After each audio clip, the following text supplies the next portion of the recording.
Hey everybody, Patrick from Patty Melt here. Thanks so much for tuning in.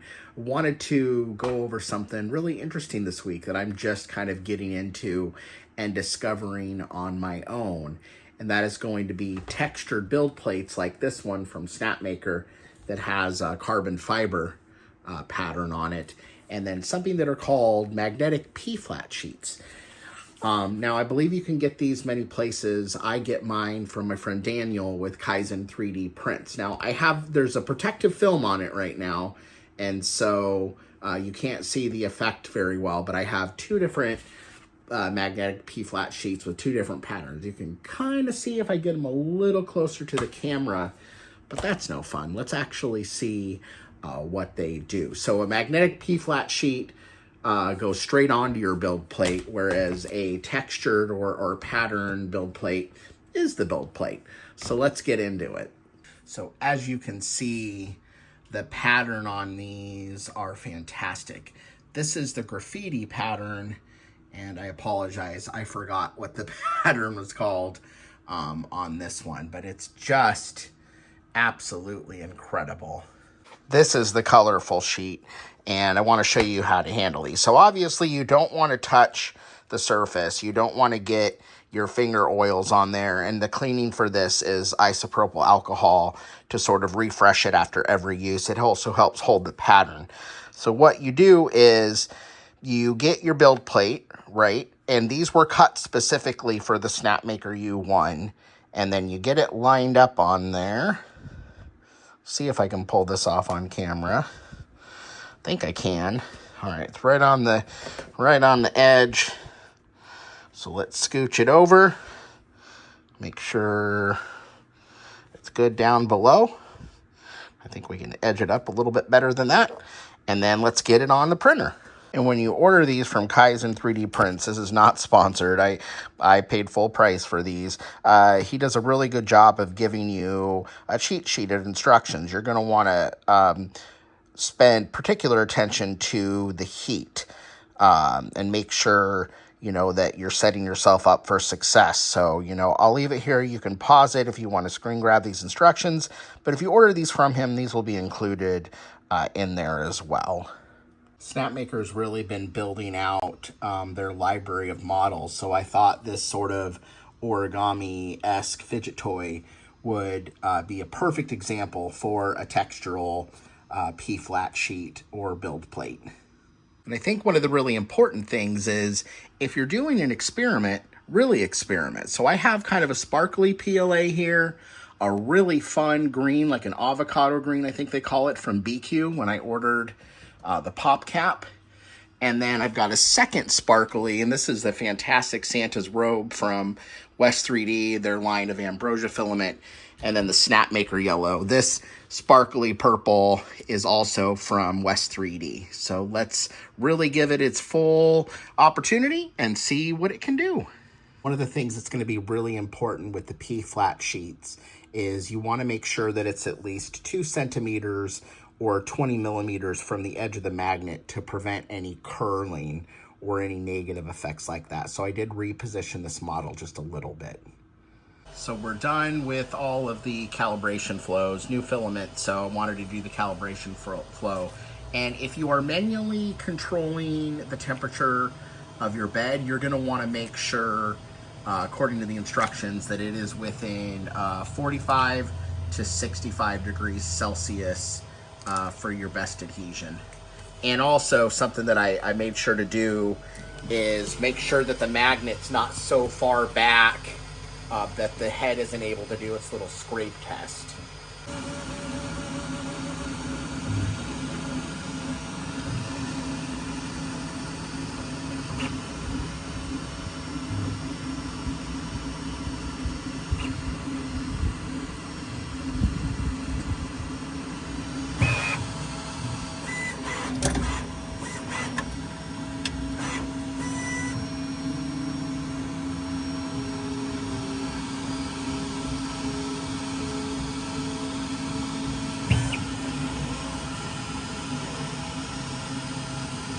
While we're waiting on that model to print, let's go through some of the reasons why you might want a textured build plate or a P-flat sheet. So there's the obvious reason of you want to put design onto a particular print, right? I know a lot of folks, and I'm going to start trying this out too, that make bags or wallets or other type of textiles, including wearable 3D printed things, that a pattern like this adds visual interest to it. I've also seen videos from folks like Stefan with CNC Kitchen that have managed to laser a logo onto a regular build plate or a textured build plate, and that can help you if you're selling things at craft fairs, of essentially putting a maker mark on something that's 3D printed. You can also just put your logo in the file as well, and a lot of folks do that too. So there are a lot of options for what you can do. Primarily it is a visual aesthetic though. All right, our first test is in. This fidget toy that kind of just, you can bend and shape one direction. And it clearly, like I expected it to, it did much better on the shinier filaments, on the purple and the red, than it did, say, on the matte, which was this green and this yellow. It still pops on those, but you can see, like, side by side here, clearly better results on the shinier.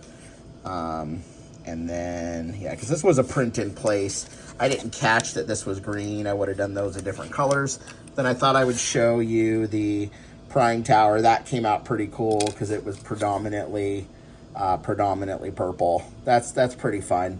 I just like seeing this, and it'll, put ideas in my head of good use cases for it. On to the next test. I also wanted to mention that one of the unintended effects that I'm noticing as I kind of messed with this as the following print goes is that you get a really smooth, like you can see the reflection of the overhead light here, you get a really smooth glass-like texture on this, even more so than, say, a smooth PEI plate. This is even glossier. I mean, you can see a lot more of the filament lines as a result. But, oh, and that's interesting. That had some issues filling there. Flow rate must have been off, even though I calibrated it. But yeah, that's something that's cool. If you needed a gloss-like, almost acrylic-like finish, this P-flat sheet would be a fantastic way to get it. Let's check out the colorful, and that's the name of this P-flat sheet, and see how it did on this box. And here is the fantastic effect we got on this colorful P-flat sheet on this self-contained 3-layer box.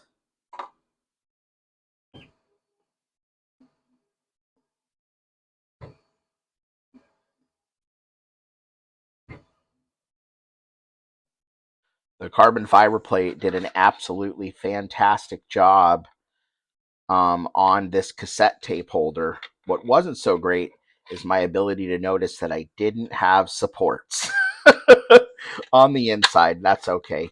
We can save the back and reprint the front.